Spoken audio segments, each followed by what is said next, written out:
সিলেটের মৌলভীবাজার শমশেরনগরে বাংলাদেশ বিমান বাহিনীর 52তম নতুন বিমান সেনা দলের প্রশিক্ষণ সমাপনী উপলক্ষে এই কুচকাওয়াজ ও মার্চ পাস্ট অনুষ্ঠান উদ্বোধন করেন বিমান বাহিনীর প্রধান air chief marshal Hasan Mahmud Khan. এই কুচকাওয়াজের মধ্য দিয়ে ৩৭৮ জন পুরুষ এবং ২১ জন নারীসহ ৩৯৯ জন বিমান বাহিনীতে অন্তর্ভুক্ত হলো। প্রধান অতিথির বক্তব্যে ৭১-এর স্বাধীনতা যুদ্ধের শহীদ ও জুলাই আগস্ট বিপ্লবে হতাহতদের স্মরণ করেন বাহিনী প্রধান।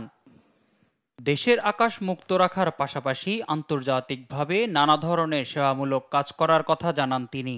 বাংলার আকাশ রাখিব মুক্ত এই মূল মন্ত্রে দীক্ষিত হয়ে কাজ করলেও বাংলাদেশ বিমান বাহিনী দেশের আকাশ সীমার প্রতিরক্ষা ও নিরাপত্তা নিশ্চিতের পাশাপাশি জাতীয় ও আন্তর্জাতিক দুর্যোগ মোকাবেলা, অগ্নি নির্বাপন, উদ্ধার অভিযান, ত্রাণ সামগ্রী বিতরণ, সেনা ও নৌবাহিনী এবং অসামরিক প্রশাসনকে সহায়তা প্রদানের মাধ্যমে দেশ গঠন ও আত্মমানবতার সেবায় গুরুত্বপূর্ণ ভূমিকা পালন করছে।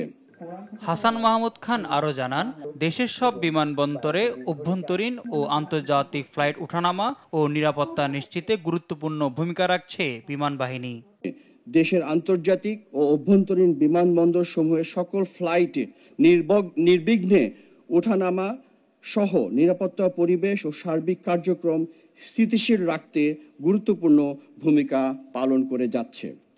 তাদের অক্লান্ত পরিশ্রমের মাধ্যমে বদলে গিয়েছে দেশের প্রতিটি বিমানবন্দরের সেবা কার্যক্রমের দৃশ্যপট।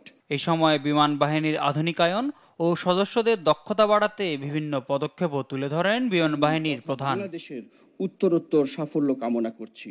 মোহাম্মদ সাকিব, দেশ টিভি।